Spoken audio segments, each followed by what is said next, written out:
Hello, Honors English 2. Mr. B here. It's currently Sunday, April 19th. This is the weekly update for the upcoming week, the 20th, which is our first week back from spring break. Here we go. So first thing to cover, there are two Edmodo submissions, like assignments that you have to submit to. They're not going in the gradebook, though. They are, I guess, technically optional. You don't have to do them. They are recommendations for next year and gradebook updates. So let's cover that quickly. So when you go to Edmodo, you go to the main page. If you scroll down just a little bit, because I posted this last week, there's the junior year recommendations post. So there's instructions for how this works, and then there's a PDF that has a description of the classes for next year, the recommendation process, and what procedure I'm going through. Please spend the 10 minutes to read this, and then read this too, and you'll submit what you want for next year. There's no guarantees. It's still up to my discretion and based on your grades and stuff, but your picking one may sway me one way or the other. Or your argument of why you should be in one and not the other may sway me one way or another. Also, if you want IB, you must request IB. Again, there's no guarantees, but I cannot put anyone in IB that doesn't want to be in IB. So you must formally request IB. This is the place you do it. Now, this is on the main page. If you go into the class pages, like here's period 1, for example, there's a fix my grade request. Even though I request that people email me at my Gmail email, they send it all over the place. The school email, comments, replies, messages, and sometimes things get lost. So there's one of these in every class that you submit what you need me to fix. It has to be a one-step thing. I've had 15 email conversations with people about getting things done. Time for that is over. So, Mr. B, I submitted this late. Please review it. Mr. B, I did make 3 posts on this date. Please review it. Like, it has to be one request things. It can't be multiple step things that require me to go back and forth with you. That's due on Wednesday because the cycle ends on Thursday. Okay. Some updates. Every day that we have class, so for periods 1 and 9, it's A day, and for periods 5 and 6, it's B day.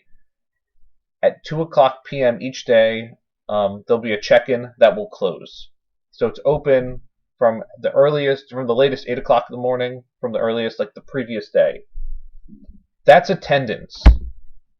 That is how I do attendance. Now, there has been some confusion, which I don't quite understand, but let me show you. So the attendance always looks like this.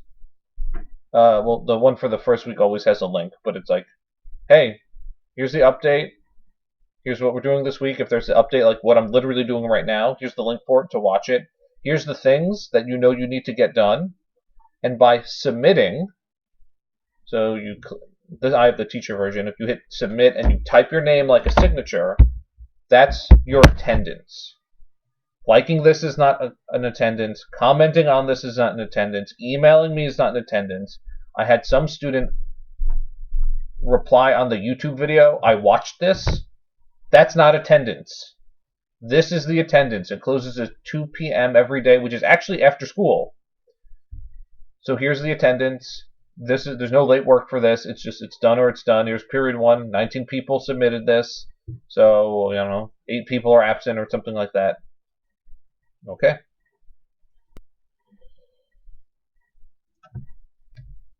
The schedule, yeah, like I said, I had an older schedule and it's very hard to find the updated schedule. That's one picture, so I had to edit the old one. A days, I have my classes 1 and 3. B days, I have 5 and 6, and then 7 is a freshman class. But even though attendance will be on A days and B days, everything will only be due on B days. So if you're period 1 and 9, the due dates are still B days. Zoom is over. Now we're doing WebEx. Let me briefly show you. It's basically the same. This is what mine looks like. I already have meetings set up. It looks similar to Zoom. I've heard it's a little less complicated. I will post this PDF that the district sent about how to log into a meeting. It's actually, we'll go through the Newark portal, so it's more official. So your teachers should not be using Zoom now, or Google Meet, or whatever. They should be using this, or at least that's what I've been told. Now my office hours every day are from 1 to 3:30. So if you look, 1 to 3:30, which technically there's still classes going on, but from 1 to 3:30 every single day, I'm just sitting in my my WebEx meetings doing schoolwork, and when someone pops in, I talk to them about whatever. So you should be doing your own lessons. If you have questions, you can pop in at that moment. Yeah. So what's happening this week? This week is Act 3. So on the first day of this week, you're reading scenes 1 to 3. And the second day of this week, you're doing scenes 4 to 6. You do have your 2 scene logs. They've been actually updated, and I'll show you that. You have your 2 scene logs that you're doing for your specific sets of scenes, but you're reading the whole scene. You're reading the whole act. So I will also repost this, but on Edmodo, everything I also put in folders. Macbeth Docs. There's a new scene log, and they're just both on the same page. Both scenes that you have to do are on the same page. So let's wait for it to load. There's also like a Microsoft Word doc too. All right, so this is the same. You type in which is your first scene, which is your second scene. So now the first and the first scene log with the CRs are next to each other. So this looks exactly the same, but it just has the CRs next to it. And so your homework and classwork are next to each other, and then the second week is right here, or the second scene log is right here. You have your scene logs, your CRs, you type right into them. So it's just an easier doc for me to work with, and there's 1 Turnitin submission as opposed to 2 for each scene. What else? Again, on YouTube, I posted the new videos.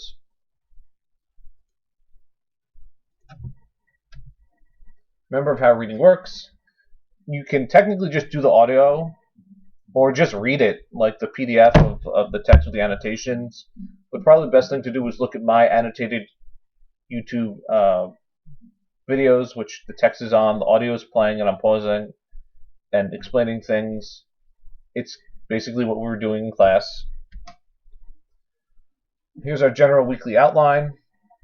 We're doing Act 3 this week, then Act 4, then Act 5.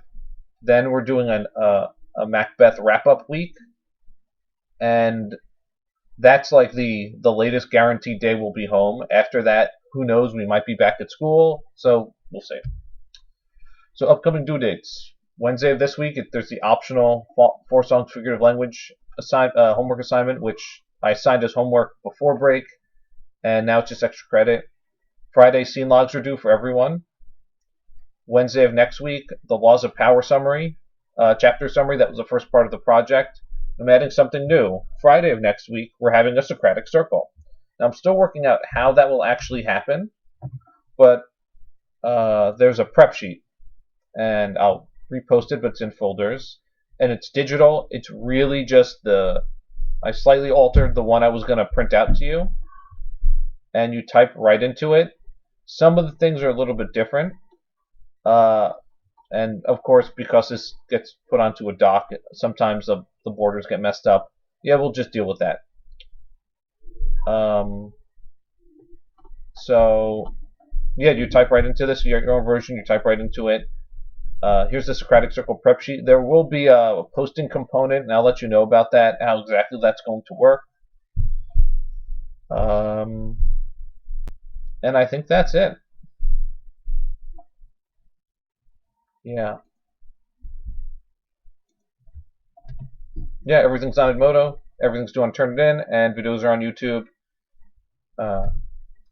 Get going.